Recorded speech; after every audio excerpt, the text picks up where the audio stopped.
Bonjour à tous. Ça y est, nous sommes là pour notre live avec Fatoum et Adrien. Salut. Hello. Voilà, pour attendre un peu que tout le monde arrive, je vous propose et pour qu'on s'assure que tout fonctionne bien, que vous nous disiez d'où vous nous regardez, parce que c'est toujours sympa de voir, on voit toujours des belles villes, ça nous permet de découvrir notre France, notre belle France, et puis de découvrir aussi des gens qui viennent d'ailleurs aussi. Et je vais saluer d'ailleurs tous ceux qui vont nous regarder en replay, parce que je suis toujours impressionné quand je regarde les stats. Aujourd'hui, je crois qu'on est 220 inscrits, mais il y a énormément de gens qui nous regarderont aussi en replay. Donc, un bonjour pour eux. Dans les choses qui peuvent être intéressantes à voir, il y a toujours un petit temps de latence entre le moment où vous nous posez les questions dans le chat et le moment où on les voit. Donc, ne vous étonnez pas si on répond pas tout de suite aux uns et aux autres. Voilà, donc on va saluer. Bonjour Amira. Et d'où tu viens, comme ça c'est gentil de dire bonjour. C'est sympa en plus de voir d'où vous venez. Ouais, et je crois qu'on est à différents endroits de France, hein, puisque Fatoum, t'es où toi? Je suis à Paris pour le moment, mais nantaise d'origine. Ah, on en parlait tout à l'heure. Adrien, toi, À Marseille. Tu nous fais à Marseille, superbe. Et moi, je suis à La Rochelle, donc on fait un beau petit triangle. C'est vrai. Voilà. Ok. Voilà. On a juste un commentaire. Est-ce qu'il y a qu'une personne qui nous regarde ou les autres n'ont pas envie? Parce que moi, je me souviens, le premier live que j'ai fait, c'était pas passé en live réellement. J'avais l'impression d'être seul avec mes invités. Mais là, non, il y a au moins Amira qui est là. Ok, je regarde à côté, comme ça c'est bon. Puis après, on va commencer de toute manière parce que c'est ça qui est sympa. Ok, et bien, voilà, donc si c'est bien, c'est live. Parfait. Donc, on est parti. Donc, aujourd'hui, on va parler de recrutement de commerciaux dans la tech notamment. Et j'ai la joie d'avoir Fatoum et Adrien de Welcome to the Jungle pour pouvoir parler de ce sujet. Puis, on va échanger puis, entre nous et puis aussi avec vous. Donc, je vais vous laisser vous présenter. Présentez Welcome. Je pense que beaucoup de gens vous connaissent, mais et vous présentez chacun. Et bonjour Morgan. Ah ben ça arrive, il doit y avoir un peu plus que 10 secondes. Allez, salut Mathieu, salut Samia. Fatoum, je te laisse l'honneur quand même de te présenter. Avec grand plaisir. Bonjour à tous, donc moi je suis Fatoum, je suis ce qu'on appelle une Talent Acquisition Manager, donc un nom bien galvaudé pour dire que je suis recruteuse, et ça fait 8 ans que je fais ça, presque 9. Voilà, ça ne me rajeunit pas cette affaire. J'ai plutôt travaillé dans la tech, donc on s'en parlera un petit peu, mais j'ai commencé mon parcours à Amazon en recrutement de profils financiers. Donc voilà, c'est la seule expérience qui était plutôt finance. J'y ai fait 1 an, puis j'ai rejoint un cabinet de recrutement. Je voulais vraiment me confronter à différents types de structures, différentes technologies et monter en compétence sur le sujet de la tech. Énorme coup de cœur. Et donc, à partir de là, j'ai choisi de me spécialiser sur ça. Donc, j'ai fait 1 an, puis ce cabinet de recrutement crée sa propre plateforme. Et dans ce contexte de création de plateforme, l'enjeu, c'était de présenter des candidats, mais par le biais d'une solution avec de l'IA au milieu. Et ça changeait un petit peu de la présentation classique du mail, etc. Et l'IA n'était pas du tout le sujet que c'est maintenant. Donc, ça avait très, très bien pris. Malheureusement, Covid passe par là. Donc, les grands groupes ferment les projets qui coûtent plus qu'ils ne rapportent. Et c'est le moment où je pouvais rester. Mais j'ai plutôt choisi de rejoindre Doctolib, une structure en plein scale, nommément grâce au Covid aussi. Et voilà, j'ai fait 2 ans et demi, première recruteuse tech, on grandit avec l'équipe et donc j'ai adoré vraiment cette expérience. Au bout de 2 ans et demi, Welcome vient toquer à ma porte en me disant coucou, on a un poste qui pourrait faire écho à ton expertise. J'accepte la sollicitation un peu curieuse et finalement je me laisse totalement prendre et donc j'accepte de les rejoindre. Et là, je deviens plus généraliste et c'est ça que j'ai beaucoup apprécié aussi. Et donc, je travaille sur toute population, dont les recrutements sales, on appelle ça revenus chez nous, avec un vrai focus senior. L'enjeu, c'était vraiment d'aller chercher des compétences qu'on n'avait pas en interne et donc de venir vraiment, comment dirais-je, apporter du sang neuf également dans les équipes et de pouvoir trouver les bonnes personnes pour nous accompagner sur ce beau projet qu'est Welcome. Super, merci. Adrien. Je vais essayer de faire aussi concis que Fatoum. Déjà, bonjour à tous et encore merci pour l'invite, Antoine. Et en plus, je vois plein de gens dans les commentaires que je connais. qui rajoute une petite pression. Moi, je suis Adrien, donc je suis à Marseille. Je suis chez Welcome depuis un peu plus de 5 ans et je suis sur le rôle de Head of Sales. Donc, pareil, on est sur des termes très anglophones. Je suis en charge de la direction commerciale sur la partie acquisition des nouveaux clients chez Welcome. Et donc, dans mon périmètre, j'ai des équipes de SDR, donc des gens qui gèrent nos leads entrants, des personnes qui s'occupent de la prospection, des équipes sales, une vingtaine de personnes. Et il y avait également, depuis quelques mois, les ventes que l'on réalisait en indirect et des nouveaux projets. Donc, ultra cool. Qu'est-ce que j'ai fait avant? Je vais essayer de faire simple. J'ai commencé ma carrière en Chine, à Shanghai, pendant 3 ans. J'étais en charge d'organiser des événements et des salons B2B et B2C sur différentes thématiques. Donc, c'est assez super apprenant, très autodidacte, dans une boîte franco-chinoise. Et je suis passé d'un rôle de sales à un rôle de directeur commercial. Ensuite, j'ai rejoint Apple et je vois aussi que j'ai des anciens collègues de chez Apple qui viennent de se connecter. Donc, j'ai l'impression de retrouver toutes mes anciennes connexions. Chez Apple, en gros, j'ai fait 8 ans et j'ai eu 4 jobs différents. Et ça a toujours été pour développer le B2B à travers les Apple Store, donc qui sont plutôt des environnements B2C. J'ai été au départ dans les magasins à Lyon, ensuite en région parisienne. Je suis parti en Californie pour développer un projet d'automatisation et détection des clients pros dans les stores. Je suis revenu, je suis passé manager de l'Apple Store d'Opéra et ensuite j'étais au siège pour développer la partie grand compte pendant un peu plus de 2 ans. Et puis il y a eu un fourmillement, j'ai l'impression qu'il y avait une émulation autour de la French Tech. C'était la période 2017-2019. J'ai eu la chance de rencontrer énormément de boîtes, dont Doctolib, Vente Privée, Ledger, Content Square. Et j'avais l'impression que les modes d'organisation de travail, l'écosystème autour était ultra dynamique. Et donc, j'ai eu la chance de pouvoir rejoindre Welcome. On était une petite centaine. Et d'ailleurs, la personne qui m'a au départ séduite, recrutée, et là, en commentaire, je l'ai vu, c'est Sébastien, dont en plus tu m'as parlé tout à l'heure. Et donc, ça fait 5 ans désormais que je suis chez Welcome. Super. Ben moi, je vais me présenter rapidement. Donc, moi, j'aime bien dire que je suis un jeune recruteur aux cheveux blancs parce que pendant 20 ans, j'ai vendu des services aux recruteurs chez Cadre Emploi et comme directeur commercial de MétéoJob Clever Connect. Et depuis 3 ans maintenant, je suis du côté obscur ou clair de la force en fonction de la manière dont on voit. Et je suis devenu recruteur au sein du Mercato de l'emploi. Et mon rôle au sein du Mercato, c'est de piloter les recrutements de commerciaux pour toutes les entreprises France, tout secteur, avec les experts du Mercato avec qui je bosse. Voilà. L'objectif aujourd'hui, c'est de pouvoir comprendre comment fonctionne Welcome sur la partie acquisition de talents, recrutement, parce que vous avez beaucoup travaillé cette partie-là, mais surtout, c'est de pouvoir échanger entre nous et on a déjà commencé un peu en coulisses et c'était super sympa, échanger sur quelles sont les bonnes pratiques à mettre en place, d'où on vient en fonction des uns et des autres. On n'arrive pas toujours du même endroit. Voilà. Donc, est-ce que je peux vous demander de commencer par présenter votre processus de recrutement de Welcome et surtout l'objectif, c'est qu'on puisse, et je vous poserai la question à la fin, c'est qu'on puisse que chacune des personnes qui nous regardent puisse en sortir avec un takeaway, avec une bonne pratique à mettre en place, quelque chose d'actionnable. Donc, et pour ça, on a besoin que vous puissiez échanger avec nous. Il y a le chat qui est là, vous voyez, on peut mettre en avant les questions et c'est surtout vos réactions sont super importantes pour pouvoir échanger et c'est comme ça que ce sera intéressant. Voilà. Si tu veux, Antoine, on peut peut-être.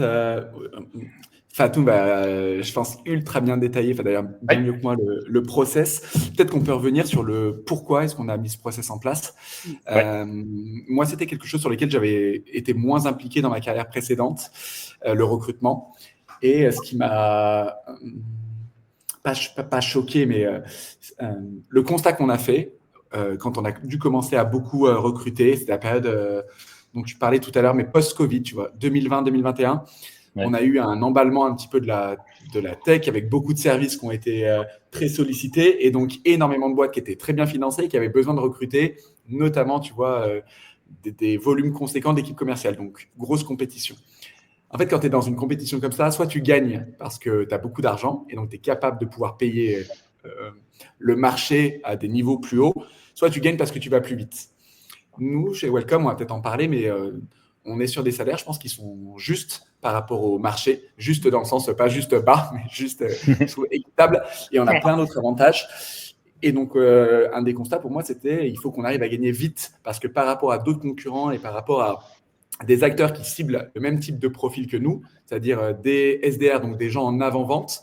J'essaie de pas utiliser que des sémantiques qu'on utilise non, mais même dans les startups.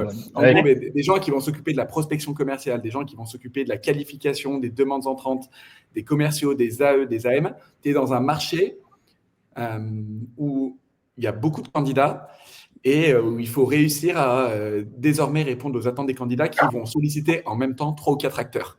Tu n'es plus dans un chemin où aujourd'hui les entreprises, tu vois, sont capables de pouvoir dégainer une offre. Tu as des candidats qui arrivent et qui ont déjà 3 offres. Donc, le constat et nous, ce qu'on a mis en place, je pense que c'était aussi en réponse et en anticipation de ce marché-là qui devenait, pas féroce, mais compétitif, tu vois, d'un point de vue candidat. Et donc, moi, c'est le premier truc, le premier un petit peu élément dont on s'est parlé avec l'équipe Talent Acquisition, c'est comment on fait pour gagner dans ce marché-là. Comment on fait pour gagner quand en face, on a des Alan, on a des Payfit, on a des modèles 100% SaaS qui ont donc des niveaux de marge plus hauts, des salaires et des packages qui globalement sont 20, 30, 40% plus conséquents que chez Welcome, en sachant qu'on a des avantages compétitifs de dingue pour l'expérience collaborateur, on a des avantages compétitifs de dingue sur comment est-ce qu'on encadre les gens aujourd'hui chez Welcome to the Jungle. Et bon, ça a fait partie quand même de la réflexion de base sur qu'est-ce que l'on peut faire en amont du funnel pour pouvoir réussir à capter ces candidats. Et ce que j'aime beaucoup, moi, dans les discussions qu'on a pu avoir, c'est que c'est devenu un enjeu stratégique de toute l'entreprise. C'est un enjeu stratégique de toute l'entreprise et c'est l'entreprise qui tourne autour de cette question de comment est-ce qu'on traite bien nos salariés pour qu'on traite bien nos clients et dans cet ordre-là aussi. Voilà. Je te laisse compléter, Fatoum, si tu veux. Et puis après, on échange. Je suis ravie qu'Adrien ait commencé parce que j'aurais eu l'air un peu imposteur de parler de ces éléments-là parce que je suis arrivée après tout ce travail de fond qui a vraiment été de qualité. Par contre, ce qu'on s'est dit du coup en conclusion, et c'est là où on en est, c'est qu'il faut qu'on aille vite. Donc, c'est un peu cette notion de vélocité, encore un terme startup, mais du coup sans déprécier la qualité. Et vraiment, ni la qualité de l'expérience, il y a plusieurs qualités de la personne que l'on onboard en fait dans ce process. Même la qualité des recrutements, d'une certaine façon. Parce que des fois, la précipitation peut faire qu'on recrute les personnes en fonction du pipe, dirons-nous, que l'on a, c'est-à-dire du nombre de candidats que l'on a en process. Et c'est ça qu'on ne voulait pas. Donc, une vraie notion de qualité. Et donc, ce qu'on a mis en place, c'est qu'on a 5 valeurs à Welcome to the Jungle et on recrute toutes les personnes en CDI, dont les commerciaux, à l'aune de ces 5 valeurs. Donc, l'enjeu, c'est d'avoir vraiment de la diversité de profils, d'expériences, de structures, mais avoir vraiment ce cheminement commun que sont les valeurs. Et donc, on a 5 valeurs qu'on évalue en général en 3 entretiens ou en 2, on s'en reparlera, et on a forcément un pan expertise qui va différer selon la population. Et dans cette notion d'expertise, on va vraiment chercher à comprendre si la personne saurait endosser en fait ce rôle et répondre un peu à nos attentes. Voilà, tu me dis si tu veux que je développe un peu plus, mais c'est en tout cas ça le postulat qui a été pris de Welcome to the Jungle. Oui, ça peut être. Après, moi, ce qui va m'intéresser, c'est ce scope. Comment est-ce que ça se passe concrètement? Voilà, moi, je suis candidat. Quoi. Je veux plus être indépendant. Je veux plus quoi. Si vous avez peut-être du télétravail encore, je veux plus être à La Rochelle. J'ai envie de revenir à mes premières amours. Comment ça se passe si je postule chez vous concrètement? Parce que je trouve que c'est intéressant de le prendre. Après, on verra de prendre d'un angle candidat, et puis après, on verra tout le travail que vous avez fait en amont pour pouvoir avoir cette logique-là. C'est un très bon point. Disons que soit tu as candidaté, soit on est venu te chercher. Donc, on a fait ce qu'on appelle du sourcing, donc de l'outbound. Je fais un peu des parallèles. Ouais. Et donc, on a la personne en ligne. Et donc, cette personne, elle a un premier échange avec une TA, donc moi ou une de mes collègues. Ce premier échange, c'est vraiment un échange où on essaye déjà un petit peu de donner des informations à la personne et mine de rien de l'évaluer aussi. Donc, on se fait une première image de la dite personne et on lui donne pas mal d'éléments pour qu'elle soit en fait dans des conditions de succès. Donc, on explique vraiment le contexte de ce recrutement, tout ce qui est attendu, etc. Et en fait, la TA restera le fil conducteur de cette personne. C'est vraiment celle qui va l'accompagner du début jusqu'à la fin de son process. Et fin de process, on a souvent tendance à penser offre à la fin, mais la fin du process peut être écourtée plus tôt. Parce que malheureusement, ça n'a pas fonctionné et la TA est vraiment là pour fournir des feedbacks. Donc ça, on s'en reparlera, mais c'est une hyper clé pour nous de s'engager. Si tu rentres dans un process Welcome to the Jungle, c'est un peu ce que tu disais, un enseignement, et voilà, c'est ça, c'est que tu auras au moins un enseignement, une chose que tu en auras tiré. Maintenant, on va être sur un process, imaginons, concluant. Et ben donc, la première étape, c'est d'avoir donc la TA. Ensuite, une étape d'expertise. Et donc, c'est là où, selon le rôle, ça va un peu différer. Mais on va vraiment chercher à évaluer tes hard skills et comprendre un peu ce que tu as derrière. Donc, hard skills, c'est vraiment les compétences propres de la personne. Si c'est concluant, on a ensuite cette boucle, on appelle ça une boucle valeur. Donc, comme je te disais, entre 2 et 3 entretiens, on évalue ces 5 entretiens. Et ça va parler aux gens ce qu'on appelle des entretiens sous la méthodologie STAR. C'est en fait des questions comportementales qu'on va te poser de est-ce que tu peux me parler d'un temps où, et on va mettre quelque chose derrière qui fait écho à nos valeurs. Et en fait, l'enjeu, c'est que la personne puisse piocher dans ses expériences. Donc, c'est très concret, très palpable pour répondre à ces interrogations. Et ça va en fait nous permettre de la connaître différemment de si elle nous avait présenté son CV de manière linéaire ou autre. Ça va être vraiment une vraie immersion. Tiens, je vais utiliser ce terme qui fait un peu écho à ce que Welcome veut. Une vraie immersion dans le parcours de la personne. On a donc ces entretiens qui sont menés de bout en bout. Et ensuite, on a ce qu'on appelle un débrief. Et ce débrief, c'est vraiment un moment où une décision collégiale est prise. Donc, il y a vraiment cette instance où on se dit, est-ce que la personne est celle qu'il nous faut, si je résume vraiment très vulgairement. Et donc, dans ce contexte-là, on échange. Donc, il n'y a vraiment jamais de candidat parfait. Donc, il y aura toujours des choses où on identifie comme des points d'amélioration. Et c'est des choses qu'on accompagnera aussi quand la personne nous rejoint. Des choses comme très fortes, très intéressantes, très positives. Et l'enjeu, c'est d'avoir ensuite une réflexion finale de est-ce qu'on avance ou pas avec la personne. Et à Welcome, on a choisi de responsabiliser le ou la manager sur cette décision finale. Donc, c'est vraiment, elle a en fait des feedbacks des personnes qui ont rencontré le ou la candidate. Et à terme, elle prend une décision éclairée de est-ce qu'on avance ou pas. Et donc, forcément, l'étape suivante pour le candidat ou la candidate, c'est l'offre, si jamais on avance. Donc, c'est une proposition qu'on lui fait dans la foulée. Ce qui a beaucoup évolué, Antoine, juste qui a beaucoup évolué sur ce schéma et ce process d'entretien.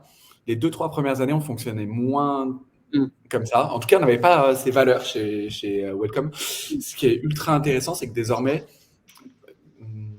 quand moi je suis sollicité par exemple par Fatoum, je vais avoir une des valeurs Welcome. Il y en a une qui s'appelle Your Welcome. Donc, c'est plutôt la capacité à venir sonder les capacités de connexion de la personne envers les autres, sa capacité à pouvoir créer du lien, à naviguer dans un environnement avec différents types d'interlocuteurs. Et 100%, c'est très chirurgical en fait comme méthodologie, et plutôt que d'avoir une approche généraliste, 100% de ma conversation et de l'heure que je vais passer avec cette personne, elle va se concentrer sur ça, ce qui donne 2 avantages. Le premier, c'est que c'est très ciblé, que les 4 personnes, généralement on a un process nous en 4 étapes, mais tu as 4 chirurgiens qui vont venir aller cibler un élément. Tu enlèves aussi le biais, je trouve, lors de cet exercice à la fin de débrief et un peu de calibration pour donner ton rapport un petit peu et prendre la décision. Et c'est vrai qu'on laisse quand même le choix à la fin à la main du manager. Et des fois, tu peux avoir, nous on a un système de notation qui fait que, pour schématiser de façon très basique, soit tu ne valides pas, soit tu valides. Et tu peux des fois avoir 3 validations et une non-validation et le manager qui dit finalement non. Puis je vais avoir le contraire aussi. Tu peux avoir 3 non, 1 oui et le manager prend la décision de pouvoir valider. Le but, c'est que le manager n'ait pas une appréciation qui soit biaisée. Et ça, je trouve que ça fonctionne. Nous, il y avait un peu ça aussi chez Apple. Ça fonctionne de la même manière que sur les calibrations des revues semestrielles ou annuelles. Ça te permet d'avoir un avis assez neutre pour prendre ta décision. Je trouve très intéressant que ce soit le manager qui ait le dernier mot. C'est le manager opérationnel, c'est pas le directeur c'est le manager opérationnel qui a son dernier mot. Je trouve que c'est extrêmement responsabilisant. J'aime bien la phrase aussi quelquefois que c'est un recruteur, c'est pas lui qui recrute in fine. C'est pas nous, c'est le manager qui va et souvent c'est le directeur ou le N+ ou la directrice qui va valider les recrutements. Et je trouve que confier cette mission-là de manière éclairée, ce qui est extrêmement important aussi parce que c'est pas de manière éclairée au manager est très intéressant. Vous, est-ce que c'est des choses, je en profite pour poser les questions en même temps, si c'est des choses qui sont en place dans vos organisations respectives, ceux qui nous écoutent. Moi, ce qui m'intéresse aussi, je trouve, parce que moi, j'ai un parallèle avec moi, je fais aussi des entretiens structurés, mais moi, en tant que cabinet en amont, je valide sur le même entretien des questions comportementales et situationnelles. Donc, parce que moi, sur une heure d'entretien, je valide l'ensemble. Et moi, ce que je trouve intéressant chez vous, c'est que vous avez cette méthodo qui est là, mais avec des chirurgiens. Moi, je suis plutôt un généraliste et vous avez un processus où vous avez plusieurs chirurgiens qui interviennent aux bons endroits. Peut-être pour rebondir sur chirurgien, parce que dit comme ça, c'est hyper intéressant d'avoir cette espèce. Déjà, Welcome, tu vois, par exemple, tu parlais de la recruteuse où le recruteur n'est pas la personne qui prend la décision finale. Il y a un truc un peu particulier où la recruteuse est coach et elle intervient aussi dans le process, dans ces fameux entretiens valeurs. Et donc, elle ôte sa casquette de coach pour se remettre une casquette un peu d'évaluatrice et où elle peut tout à fait être la personne qui dit à la fin, non, écoutez, j'étais hyper emballée par cette personne, mais je pense que malheureusement, il n'y a pas l'adéquation avec ce qu'on va attendre. Donc, tu vois, on n'a pas des recruteuses qui sont là pour closer à tout prix, pour reprendre des termes un peu sales. On a vraiment des recruteuses qui sont là pour s'assurer qu'on recrute la bonne personne. Et du coup, c'est hyper intéressant de se dire que dans un process sales, tu vas avoir des personnes qui peuvent, par exemple, être de la tech, je dis n'importe quoi, qui vont être impliquées dans cet entretien valeur, puisqu'on les a formées, et on pourra s'en reparler après, c'est ce qu'on fait un peu dans les coulisses. Et en fait, ça permet vraiment d'avoir une vision il y a un peu cette notion de raise the bar qu'on entend beaucoup, de s'assurer qu'on ait vraiment des profils qualitatifs qui sont capables de parler à d'autres départements, etc. Et en fait, c'est grâce à ça qu'on s'assure d'avoir vraiment, je reprends le terme chirurgical, d'avoir vraiment cette lecture hyper fine de la personne. Et ça prend vraiment plein de petits calibrages, on va dire, en interne. On va vraiment avoir un process très bien rodé où la personne va rencontrer différents interlocuteurs qui vont avoir une lecture différente. Et tu vois, si on revient à la notion de biais, ça permet vraiment de s'en détacher et de s'assurer qu'on a vraiment une qualification très objective de la personne. Ok, si on repart en amont maintenant, là on a vu un peu le côté de l'expérience candidat, mais c'est pour qu'il y ait cette expérience candidat qui soit très fluide, et ce qu'on y mettait un peu en titre, c'est que vous arriviez à faire cette expérience-là dans une dizaine de jours. Concrètement, qu'est-ce qui est fait? Parce que quand on est, c'est souvent quand on a quelque chose qui est simple, qui est efficace, qui paraît limpide, c'est qu'il y a quand même régulièrement du job en amont. Comment est-ce que ça se processe un recrutement chez vous? Ça part de toi, Adrien. Donc, imaginons que tu as un besoin, par exemple. Ouais, moi, je vais donner mon organisation. Mon secret, c'est horrible. En vrai, moi, je planifie. En plus, je vois qu'il y a des gens de mon équipe qui sont là, donc eux, ils sont au courant. Mais moi, je planifie mon agenda 1 an en avance. En gros, je fais ça. Ça me prend 3 heures en début d'année. Et donc, je planifie avec beaucoup de récurrence tous les événements. Donc, je fais une liste. Elle me prend à peu près 3 heures de tous mes événements. Ça consolide à peu près 80% de mon calendrier. Et mon calendrier, en plus, il est ouvert à mon équipe. Et même chez Welcome, je trouve que ça vient aussi, tout à l'heure, je voulais intervenir sur un des points, mais je trouve que la notion de confiance sur est-ce qu'on se fait confiance entre les équipes, est-ce qu'on fait confiance au manager pour pouvoir prendre la décision à la fin, elle est assez primordiale, je trouve, dans la réflexion pour pouvoir recruter. Donc, en amont, moi, j'ai un système et une organisation qui fait que tous les mois, je planifie 2 heures pour pouvoir regarder la composition de l'équipe et les besoins de recrutement qui pourraient venir et qui sont liés à 2 choses. Est-ce qu'on a besoin de recruter pour faire grossir l'équipe ou est-ce qu'on a besoin de recruter en anticipant certains départs, des congés maternité, des backfills qui peuvent être liés à des gens qui sont en congé maladie. Et en fait, c'est déjà cette planification, cette anticipation et cette récurrence organisationnelle, elle me permet de ne pas rater et d'être en amont, tu vois, de tout ce qui va être lié à un process de recrutement. Le second, c'est qu'on est assez clair maintenant sur le temps que cela prend et l'anticipation qu'il faut avoir avec la finance et avec l'équipe TA.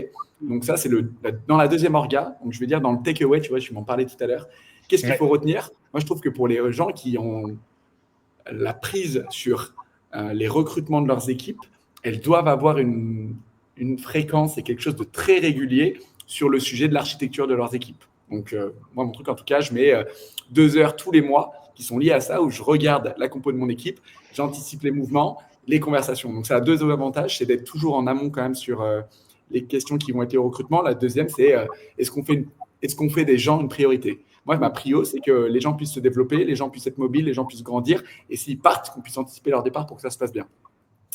La deuxième, c'est est-ce qu'on a des conversations régulières avec les équipes tierces qui sont dépendantes de ces recrutements? Moi, j'en ai 2, l'équipe finance, pour valider les enveloppes de rémunération et que ça soit au BP. Et le deuxième, l'équipe TA, parce qu'en vrai, c'est en coulisses cette équipe qui va devoir aller soit sourcer des candidats, soit répondre aux sollicitations qu'on va recevoir par rapport à la communication et donc la publication d'une offre.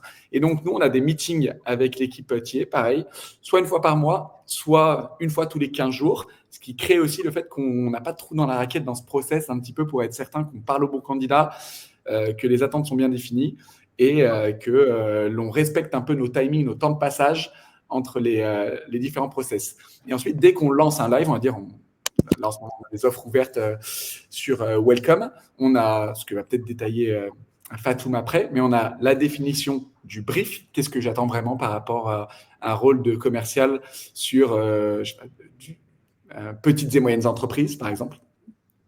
Et donc, on va venir définir sur est-ce qu'il y a une mobilité en interne qui est déjà possible, est-ce qu'il y a des candidats en interne qui aimeraient se positionner, et est-ce qu'on va l'ouvrir sur de l'externe. Et après, tu as tout le process qui se met un petit peu en place chez Welcome, des 4 entretiens valeurs dont on vient de parler Fatoum, de la boucle qui va être créée sur qui sera dans le process. Donc, par exemple, Louisa, qui est dans mon équipe, qui est manager de l'équipe en charge de cette équipe. Fatoum Kelatier, qui va en même temps faire ce premier filtre, plus le rôle de coach dont elle parlait.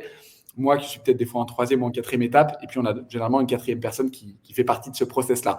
Sauf que là, on rentre dans un schéma qui est quand même assez séquencé. Et ce qu'on essaye de se donner, mais ça faisait partie du constat de départ dont je te parlais, c'est que comme on a en face des candidats qui vont solliciter plusieurs boîtes en même temps, on essaye au maximum de mettre en place ce schéma de rencontre entre 4 personnes en 7 à 10 jours maximum pour pouvoir faire une offre ou pouvoir faire un retour avant les 10 jours. Et donc ça, c'est ultra dépendant de est-ce que les 4 personnes qui sont dans ce process-là se laissent du temps dans la semaine pour pouvoir rencontrer les candidats.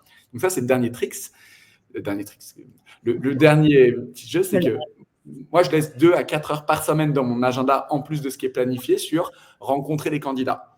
Parce qu'en fait, si dans ton organisation, tu n'as pas planifié ce temps-là, et si les 4 personnes, ça te crée 4 variables de temps, n'ont pas planifié ce temps-là et ne font pas une priorité de la rencontre des candidats, tu vas à chaque fois perdre 24 à 48 heures x 4. Ça t'amène vite à 8-10 jours de plus. Et tu rentres dans des process après de 20 à 25 jours, alors qu'on sait qu'aujourd'hui, ce que les candidats attendent, c'est une capacité à pouvoir aussi avoir des réponses rapides. Et donc, je pense que nous, ce que ça traduit chez Welcome, c'est qu'on a mis l'expérience des candidats au centre du projet et qu'on fait confiance aux gens dans chacune des équipes pour se dire c'est la prio. Le people, les candidats recrutés, le hiring plan, le succès, ça passe par le fait de pouvoir mettre l'intégralité de son temps au service des candidats. Ouais, moi, je vois c'est super intéressant, je vois plein de trucs actionnables, à la fois la planification, le fait que ce soit une vraie priorité, c'est-à-dire que la célérité, la rapidité dans les interactions. Moi, je travaille avec différents types d'entreprises, forcément, mais c'est cette rapidité entre les échanges, c'est quelque chose qu'on dit, qu'on rappelle systématiquement, mais il y a un temps qui est souvent très long, et c'est si le recrutement est quelque chose de prioritaire, comme toute chose prioritaire, ça doit être marqué et sanctuarisé dans un agenda. Et comme moi, c'était quand j'étais directeur commercial, les RH savaient que l'équipe recrutement savait que mon agenda était ouvert, je vais dire jour et nuit, mais j'avais pas de plage sanctuarisée. En revanche, ils savaient que à n'importe quel moment, le recrutement était prioritaire pour pouvoir avancer. Ouais, mais ça, je pense j'espère que Fatoum, elle va corroborer mes propos, mais moi, j'ai souvent eu des messages et je trouve que ça traduit bien aussi cette notion de capacité à mettre le recrutement au centre de tes prios. Que ça soit moi, Fatoum, Faustine, Lorraine, on a de la chance d'avoir une équipe déjà qui est composée de plusieurs personnes, et donc tu n'as pas une seule personne qui centralise ces demandes-là, qui recrute par département. Et tu vois, moi, je suis souvent sollicité j'ai même été sollicité sur des équipes finance ou marketing, et j'ai toujours bougé des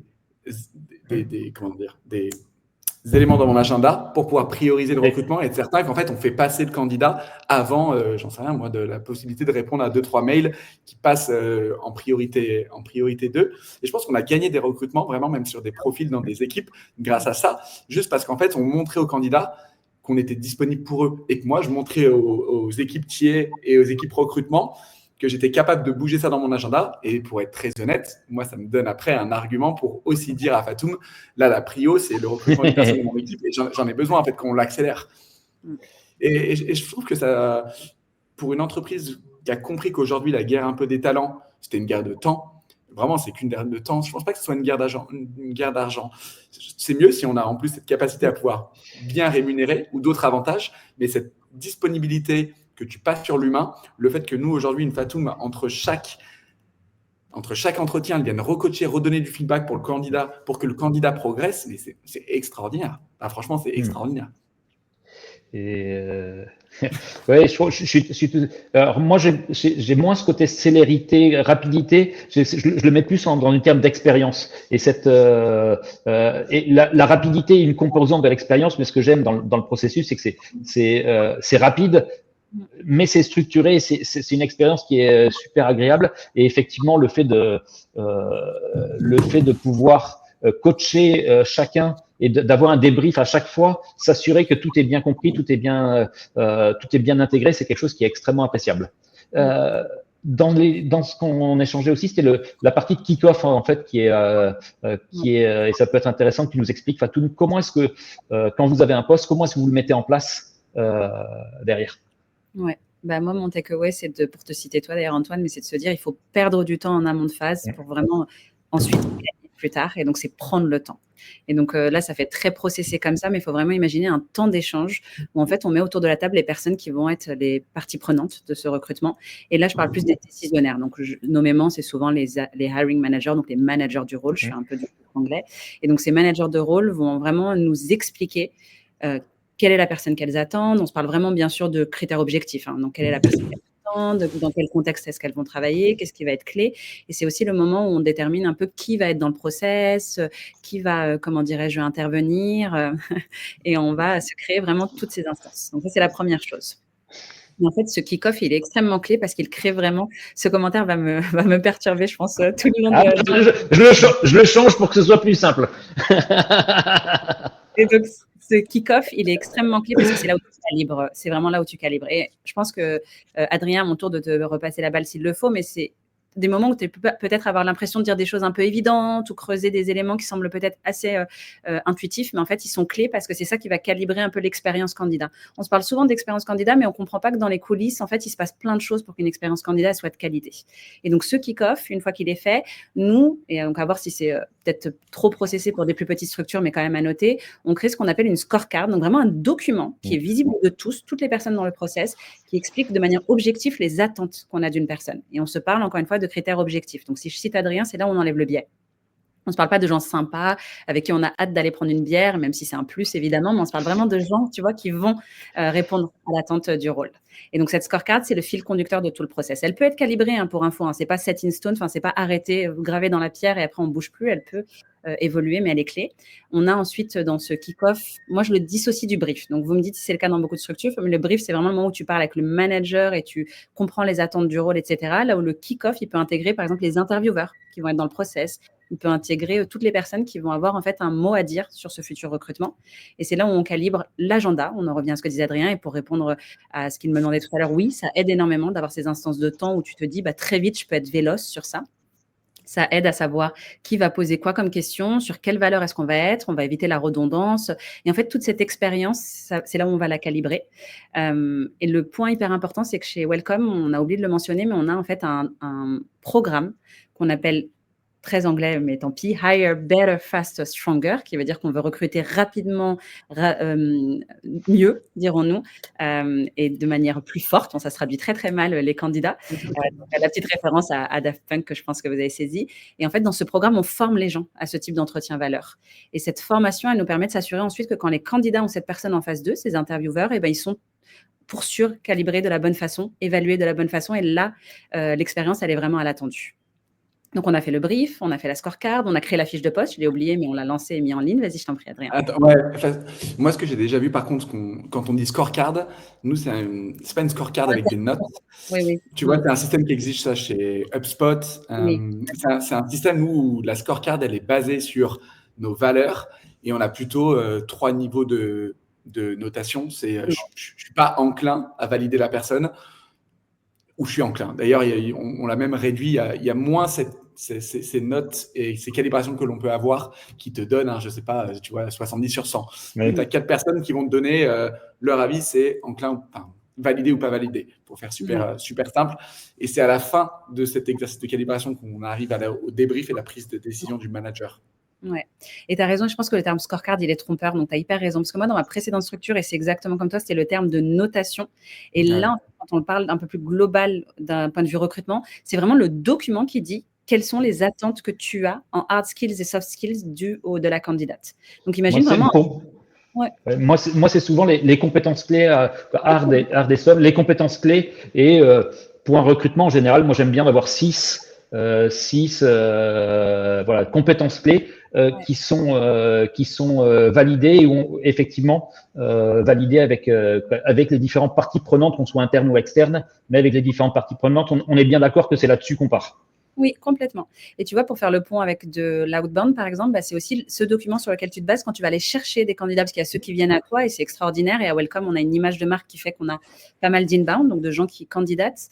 Mais il y a toujours cette action où des fois, on veut aller chercher un profil très spécifique, on a des attentes. Et en fait, c'est sur ça que tu te bases. Et de nouveau, ça évite les biais. La fille qui va être un disque rayé, mais ça nous permet vraiment de s'assurer de ça. Donc, on forme les intervieweurs après, comme je te disais, sur le training. Et voilà. Et ensuite, on a cet alignement. Et cet alignement, ça passe par plein de choses. Et moi, je pense que c'est ça qu'il faut calibrer. Avant de lancer un rôle, il faut être hyper aligné avec ton manager de comment tu veux communiquer, par exemple. Est-ce que tu peux me libérer des plages sur ton agenda, où ils le font très instinctivement, comme le fait Adrien. Qui tu veux dans ce process? À quel moment on lance ça? Est-ce qu'on lance la première étape d'expertise avant les entretiens valeurs? Enfin, tu vois, on calibre un peu tous les éléments. Et le poste n'est lancé que quand tout ça est fait. Et en fait, ce travail, au fur et à mesure, devient de plus en plus instinctif et prend de moins en moins de temps. Mais moi, mon conseil, même quand on a une petite structure, c'est de prendre le temps de se faire un peu une checklist de ce qu'il faut avoir avant de lancer un poste. Parce que sinon, ça se répercute sur l'expérience candidat. Et ça se sent parce qu'on met une semaine à revenir vers eux, parce qu'on n'est pas tout à fait sûr de ce qu'on voulait. Ça se sent parce qu'on met encore une fois une semaine à revenir vers eux, mais parce que le manager n'a pas libéré ce temps. Parce qu'en fait, il est sous l'eau et il veut recruter, mais en même temps, ce recrutement, il faut le lancer pour pouvoir. Enfin, tu vois, il y a plein d'instances comme ça qu'on élude grâce à ça, quoi. Et je trouve que c'est cette question-là, parce que moi je trouve que vous avez très bien processé et très bien structuré votre process, mais moi je vois énormément d'entreprises qui n'ont pas toutes ces choses qui sont là, et donc moi je pense on a le même rôle en externe ou en interne. Je trouve que ce temps de structuration du recrutement est fondamental. Et je pense que c'est une des grosses valeurs d'un cabinet de recrutement, en tout cas moi de ce que je peux apporter, c'est cette capacité à, comme un client, on se disait tout à l'heure, moi j'aime bien dire qu'un recruteur, c'est un commercial double face. Et donc, parce qu'il doit comprendre en profondeur le besoin d'un client, d'un dirigeant, d'une équipe, d'un manager, et comprendre le besoin d'un candidat et y répondre. D'un côté, mais c'est comme si on n'a pas cette bonne grille de lecture et ces bonnes informations sur quelles vont être les missions, quels vont être les critères d'évaluation du candidat à 3 mois, à 6 mois, et qu'on puisse présenter toutes ces informations-là au candidat et être cohérent dans l'ensemble. Et moi, ce qu'on se disait tout à l'heure, moi, je prends pas de poste si j'ai pas au moins 1h30 avec les différentes parties prenantes, le dirigeant, les managers, et puis après pouvoir accompagner derrière pour pouvoir faire du recrutement qui soit cohérent par rapport à un besoin et durable. Parce qu'autrement, on peut pousser du CV facilement, mais c'est là où on a le plus de chances d'erreur. Complètement. Et tu me permets de rebondir là-dessus? Est-ce que tu as souvent des structures... Désolée, j'ai des lumières automatiques. Non, est-ce que tu as souvent des structures qui justement sont plutôt en attente de envoie-moi des CV, mais sans ce calibrage? Parce que moi, je trouve ça assez honnêtement contre-productif. Donc, je suis un peu curieuse de prendre un petit peu plus tes enjeux sur ce point-là. Moi, mes enjeux, effectivement, quand on commence à discuter, c'est effectivement envoyez-moi je veux des CV rapidement. Et c'est un risque, je trouve, quand on est. Il y a différentes écoles dans les cabinets de recrutement où on est au succès, et donc la rapidité est le plus important, même si on n'a pas un point de brief, on y va un peu. Allez, avec un peu de chance, ça va passer. Moi, depuis que j'ai commencé, j'ai pris le parti pris de structurer de manière très forte cette prise de brief, ce kick-off, savoir, mais ne serait-ce que souvent, quand on pose la question à des entreprises qui ont moins l'habitude de recruter, c'est dire qui est-ce qui va être en entretien derrière. Ah oui. Il y en a beaucoup ne se sont pas posé la question. Et pour moi, je ne conçois pas de mettre une annonce sans annoncer quelles vont être les différentes étapes qui sont présentes. Voilà, donc c'est toutes ces choses-là qui peuvent paraître une évidence pour vous et pour beaucoup ne soient pas mises en place et qui vont déterminer la réussite du recrutement ou pas pour pouvoir après avoir, comme moi je me considère en tant que recruteur comme ambassadeur d'un côté de l'entreprise, et si je veux être ambassadeur, je dois pouvoir la présenter rapidement et avoir un pitch un elevator pitch, un pitch commercial qui soit très cohérent et qui soit juste. Parce que la notion de confiance pour un candidat, elle commence pas à partir du moment où le candidat il est dans la boîte et avec le manager. C'est une cohérence. La confiance, on la perd très facilement. On la gagne lentement, mais on la perd très facilement. Et donc, c'est comment est-ce qu'on a une cohérence d'ensemble entre les premiers contacts, que ce soit une annonce, que ce soit une chasse sur LinkedIn ou ailleurs. Voilà. Et cette question de kick-off, elle est fondamentale. Et moi, je travaille avec des personnes de mon équipe aussi qui vont faire les entretiens. Et pour moi, j'utilise un outil qui est Nuta pour pouvoir enregistrer toutes les visios et toutes les éléments qui me permettent que chaque personne qui travaille sur un recrutement ait, alors, dans l'idéal, participer, mais à minima, et toutes les discussions, à la fois une synthèse, mais aussi les discussions en intégralité et avec les verbatim des managers, des personnes qui vont recruter pour pouvoir bien faire le job. Ouais. C'est un des points dont on n'a pas parlé. Je crois que je ne vais pas dire. Non, mais je suis en train de penser à la question du salaire aussi, où nous, c'est sûr que sur des process comme ça, que ce soit sur de l'entrant ou du sortant, c'est aussi un point sur lequel on aime bien le verrouiller afin d'être certain de ne pas faire perdre de temps aux candidats. Nous, on a une grille qui est quand même qu'on connaît de façon assez précise, et c'est un des points sur lesquels où moi, je me suis rendu compte, même dans des échanges avec des amis qui sont des fois en process, qui attendent la 3e ou la 4e étape, et en fait, tout le monde perd son temps. Et je multiplie ça par le nombre de candidats que des fois un recruteur ou une recruteuse doivent rencontrer.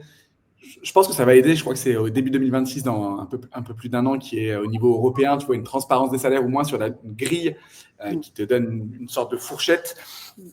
Nous, on n'a pas mis en place un process en plus de ce que l'on a dans le brief, parce que dans le brief, en fait, comme on a des rôles et que les rôles ont aujourd'hui une fourchette déjà prédéfinie, même par un outil qu'on utilise en interne et qui nous permet d'avoir une forme de cohérence. Mais je me demande si pour toi, ça ne fait pas partie des conversations, de la difficulté que tu peux avoir, Antoine. Pour moi, c'est d'avoir la rémunération cible et c'est fondamental pour l'avoir. Et après, il y a deux cas de figure. Soit c'est des grilles qui sont, comme chez vous, qui sont assez standardisées, ou c'est des rôles qui sont déjà équivalents. Et il y a une marge de manœuvre qui est de 10%, 10-15%. Et donc là, il faut valider le plus vite possible quel est le niveau de poste, parce que effectivement, faut pas faire perdre de temps aux uns aux autres. Et après, j'ai d'autres cas où les gens ne savent pas forcément. Et j'avais un poste de head of là récemment où ça pouvait aller entre 80 et j'ai présenté un candidat à 150 et il voulait le voir en sachant ça parce qu'il savait pas le niveau. C'est presque du simple au double, ce qui est très important. Mais réellement, en fonction du poste, de l'expertise, de la seniorité, de l'apport, il se dit si j'ai quelqu'un qui me permet d'aller plus vite, je suis prêt à lâcher ce budget. Et c'est une complexité. En tant que recruteur, de pouvoir jouer avec ça, mais il y a les deux cas. Moi, j'ai les deux cas. Soit il faut rentrer dans une case et tu le dis très clairement, soit tu as plus de latitude. Et ceci dit, moi, j'essaie de faire en sorte que ce soit pas au 3e entretien qu'on se dise est-ce qu'on est OK ou est-ce qu'on n'est pas OK, quoi. Okay. Moi, je dois avouer que c'est la partie du recrutement que je préfère. C'est un peu cette transparence très tôt de se dire, déjà, quelles sont tes attentes salariales? On ne te biaise pas, donc indique-nous un peu ce que tu attends. Ensuite, on te donne notre budget. Et à Welcome, on a la transparence des salaires en interne aussi. Donc, ça aide énormément à être très confortable avec ça. Et en fait, à chaque étape du process, qu'en gros, il y a un peu l'image que tu te fais sur un CV d'une personne et ce qu'elle va démontrer comme niveau. Et en fait, le nombre d'années d'expérience ne veut vraiment rien dire, quoi. Et tout le long du process à Welcome, ça nous permet de calibrer. Et en fait, il faut que l'offre soit pas une surprise auprès du candidat. Il faut vraiment qu'il ait été embarqué sur le montant, dirons-nous, ou en tout cas la fourchette. Et en fait, à chaque étape, de lui dire, là, on te jauge à cette étape-là, à ce niveau-là, voilà comment ça prend. Est-ce qu'on est toujours dans un consensus? Est-ce que ça vaut le coup d'avancer ou pas? Et de créer des discussions. Et en fait, c'est vraiment quelque chose que les candidats valorisent. Donc, je recommanderais aux structures de ne pas laisser cette étape en dernière instance on est hyper emballé à l'idée de te recruter, on te fait cette proposition et que ça tombe un peu à plat, parce qu'en fait, c'est pas du tout l'attente qu'avait la personne et elle n'a pas du tout été embarquée sur ça, quoi. Ouais, je sais pas ce que c'est. Moi, j'ai pas ces stats-là, notre taux d'acceptance, tu vois, d'offres. Ouais. Mais j'ai l'impression que tu as raison. On fait progresser la maturité du candidat pour se dire qu'à la fin, si on fait une offre, il y a quand même 90% de chances que ce soit accepté. Ouais. J'ai quand même pas beaucoup vu de taux d'échec sur ça, Non. mais ça Non. fait partie un peu du coulisses dont tu parles où on a un range, je pense, qui est pas extrêmement large. Nous, c'est pas du 80-150. Ouais. Non, Mais tu vois, en effet. pour des rôles, c'est plutôt, je dirais, à 5% près même. Oui. Ce qui crée moins de, je pense, Ce qui est moins complexe. distance et de gymnastique, voilà, de distance ou de gymnastique pour le candidat.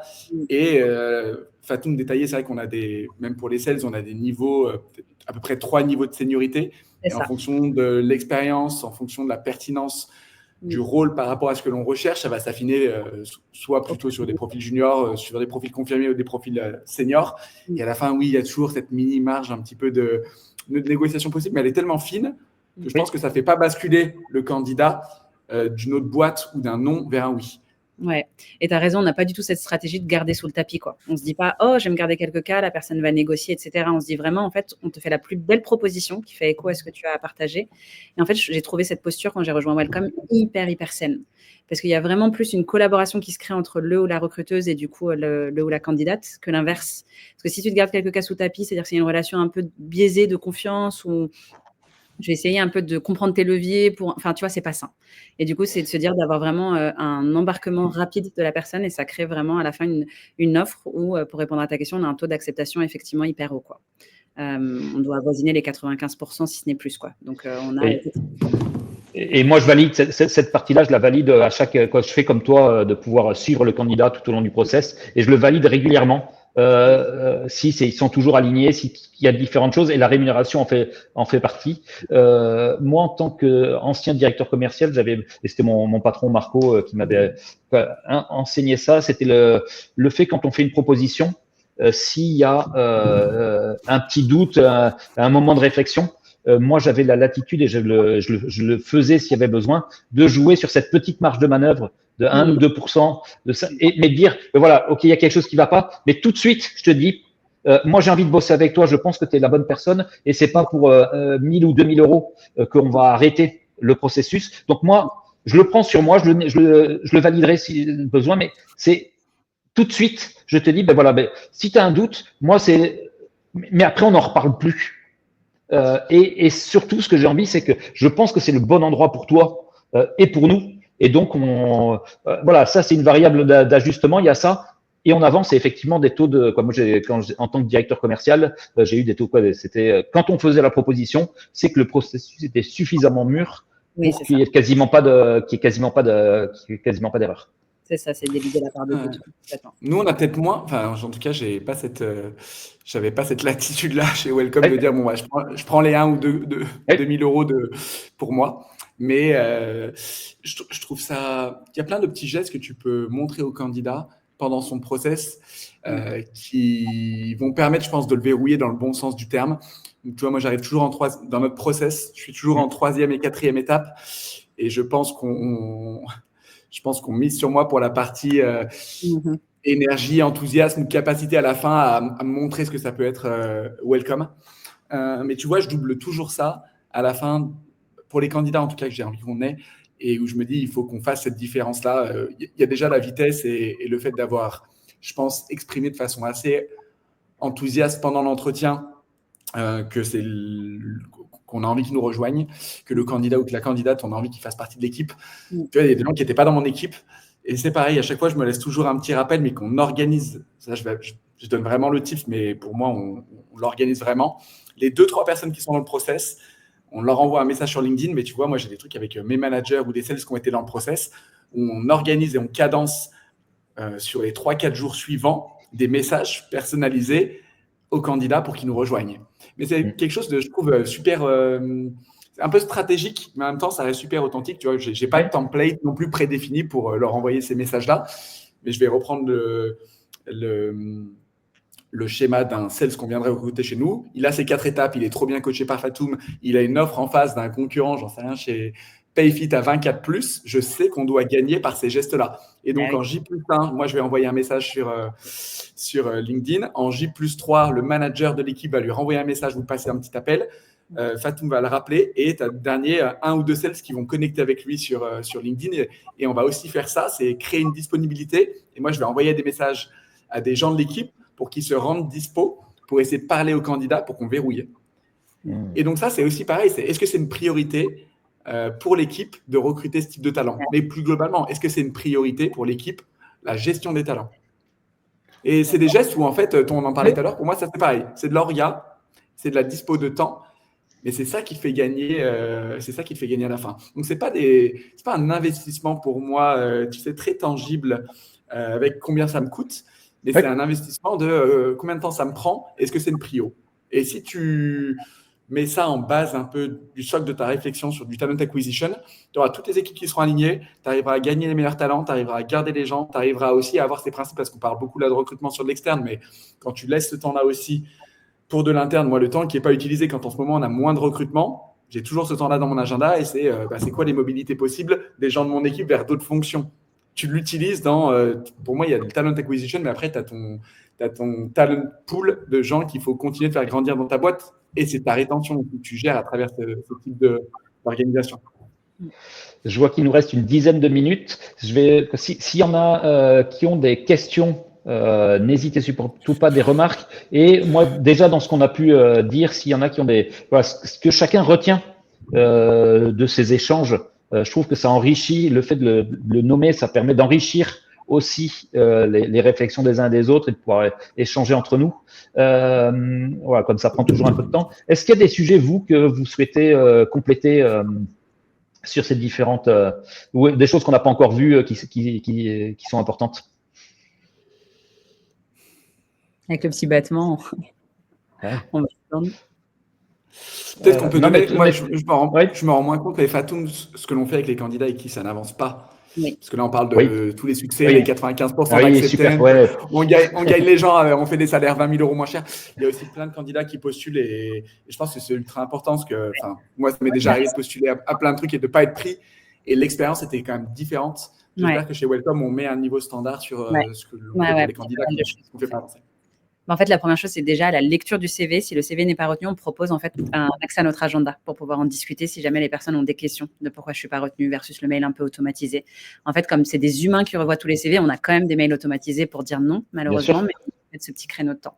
Et ça fonctionne. Mais vous proposez un créneau pour chaque candidat en fait, c'est de se dire si tu veux avoir si tu as des interrogations on essaie de l'intégrer dans le mail ou même quand les gens nous répondent. En fait, on n'envoie pas un no-go avec un no-reply. On ne dit pas non à une personne avec une adresse mail no-reply comme beaucoup de structures font. Ça part vraiment de l'adresse mail de Lorraine, de Leslie, de Fatou.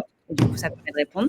Donc, on prend du temps pour leur expliquer. Donc, c'est très constructif. Maintenant, une fois qu'on les a eu en ligne et qu'on a lancé un process, on a un nombre de promesses en tant que structure, en tant qu'équipe recrutement que je ne vais pas vous lister, mais celle qu'on veut vraiment mettre en exergue, c'est de se dire que vous gagnez quelque chose à l'issue du process. Et donc, soit ce n'est pas concluant, et donc à chaque étape, il y aura eu des feedbacks. Donc, ça permet vraiment de se dire, je sais sur quoi je dois travailler, même si la lecture d'une structure à une autre peut différer, mais il y a quand même des grosses tendances qui émergent. Soit c'est concluant, et donc on va au bout de l'offre. Et en fait, les candidats ont vraiment ce truc d'être très quand même promoteurs, on va dire, de Welcome to the Jungle, parce qu'à l'issue, ils ont gagné en fait quelque chose, un feedback constructif, une expérience de qualité, des premiers échanges où ils ont rencontré des gens. Et en fait, on le fait vraiment, et je suis navrée, ça fait un peu, comment dirais-je, salesy de dire ça, ça fait un peu galvaudé, mais on essaie vraiment de le faire avec le cœur et de se dire, je veux vraiment qu'à l'issue, tu aies raccroché ou que tu aies passé une expérience où tu as vraiment apprécier ce temps. Et c'est vraiment ça qu'on essaye de mettre en exergue. Et on met la même énergie que la personne soit retenue à la fin ou pas, avec par contre des feedbacks si ce n'est pas le cas. On ne fait jamais un retour négatif par mail après qu'on t'ait rencontré ou un retour négatif sans raison. Ça, c'est vraiment la phobie de Welcome et qu'on n'appliquera jamais, quoi. Et puis moi, j'en parlais tout à l'heure, hier, je croisais des personnes qui avaient été en process chez vous, effectivement, qui avaient ce feedback très chouette. Le fait d'être en process, même en ayant été refusé d'une certaine manière, augmentait la logique, l'appréciation de la marque, et ce qui est un super exemple. Trop bien. Très plaisant.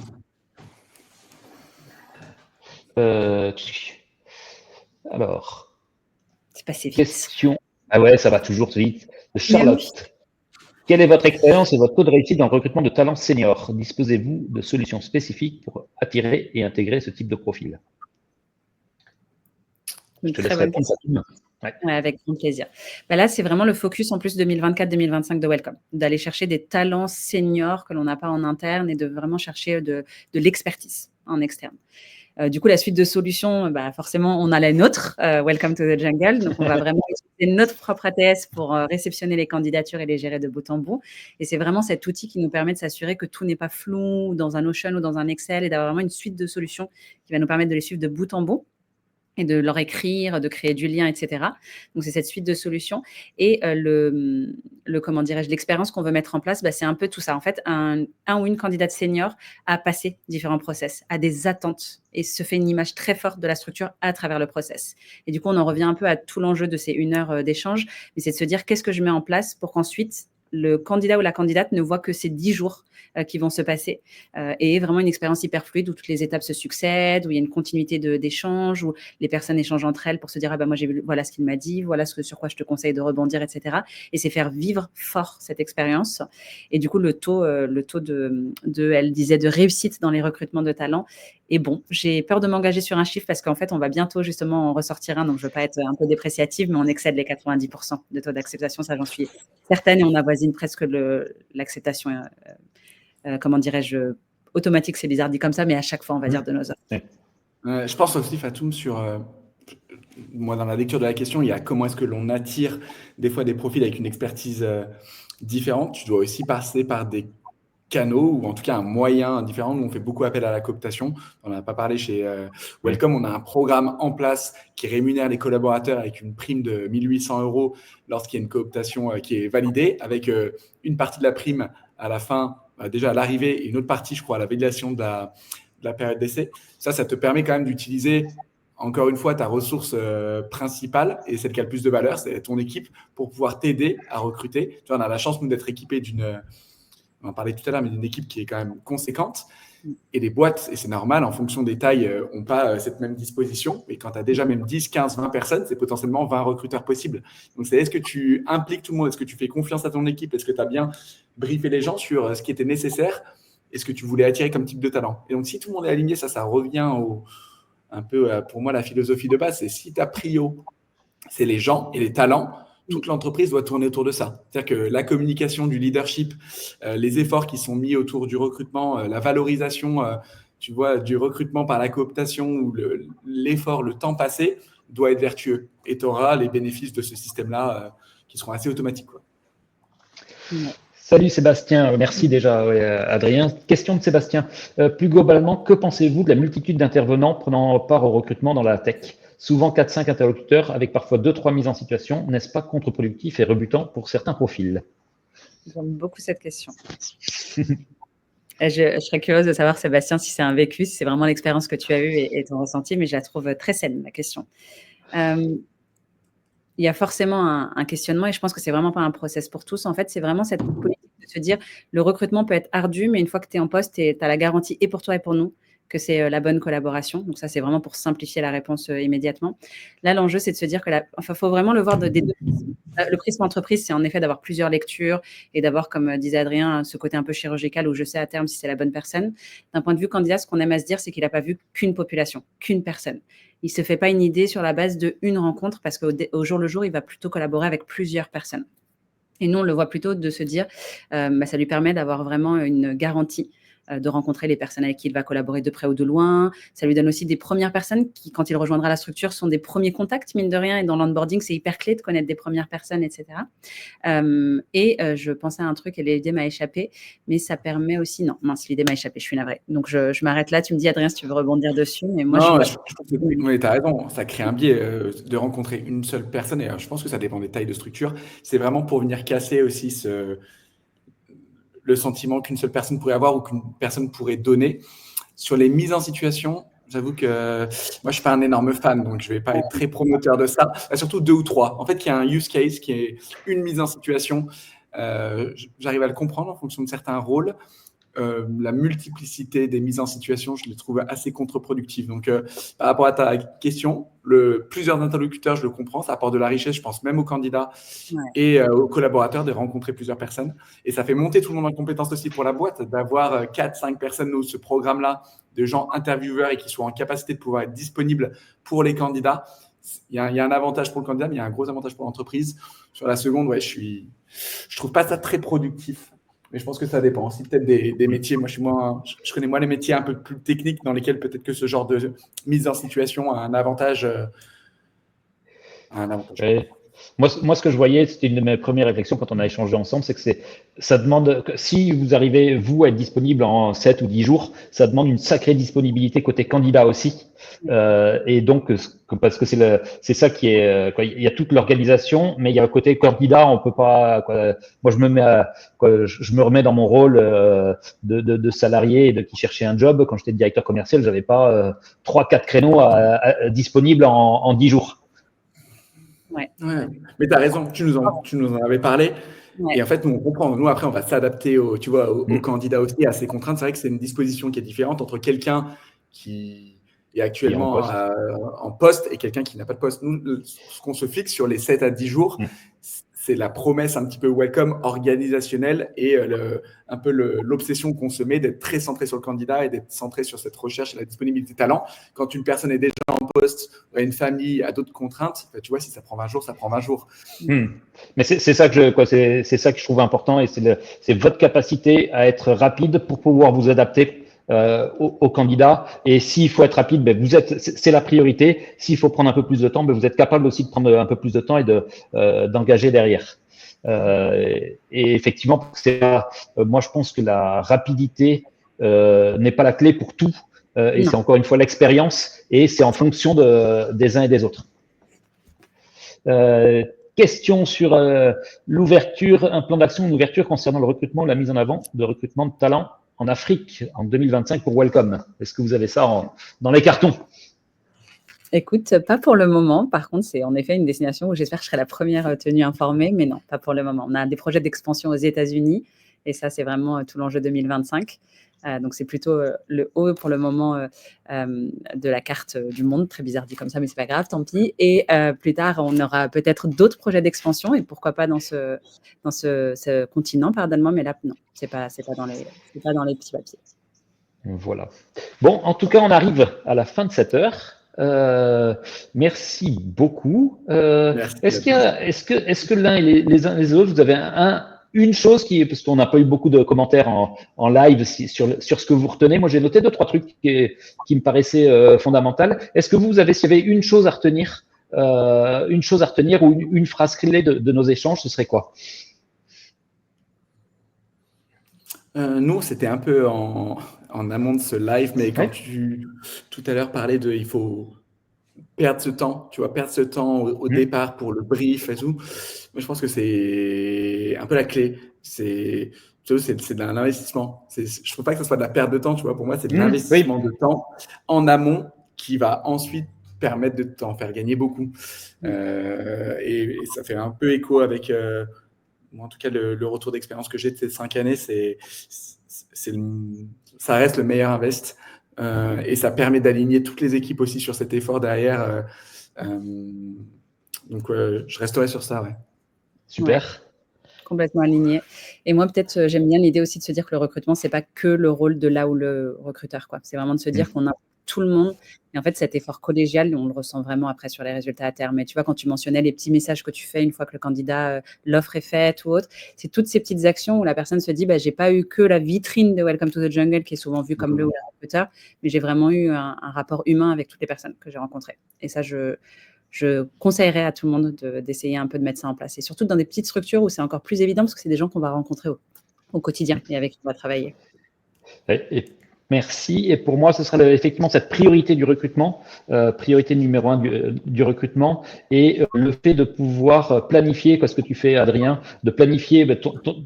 Alors toi, tu vas plus loin parce que tu planifies ton année, mais moi, je pense que d'avoir un minimum, un slot par mois pour se poser la question de ces équipes au sens large et dans l'angle recrutement, c'est quelque chose de fondamental. Et puis après, effectivement, le kick-off, pour moi, c'est perdre du temps pour pouvoir investir du temps pour être très rapide derrière. Trop bien. Eh bien, voilà, ça se termine. Voilà. Moi, je me permets. Tu m'entends? J'ai eu plein d'ajouts sur LinkedIn, trop cool de voir des gens qui étaient spectateurs et qui du coup viennent m'ajouter sur LinkedIn. C'est trop chouette de voir que le réseau prend grâce à ces éléments-là aussi. J'ai pas encore regardé, mais voilà, c'est parce que j'étais pleinement avec vous. En tout cas, je vous souhaite un bon appétit aux uns et aux autres. Et puis, à très bientôt pour la suite. Et si vous avez besoin, Welcome, je vais quand même faire une petite page de pub pour Welcome. On n'en a pas beaucoup parlé, on a parlé de leur process, mais c'est quand même une superbe plateforme pour les utiliser, pour pouvoir recruter. C'est quand même une superbe plateforme. Et si vous avez besoin de recrutement ou d'aide externe, je suis là avec mes équipes du Mercato. Allez, bis à tous et bon appétit. Salut, ciao. merci. Au revoir. Oh, ah, ouais.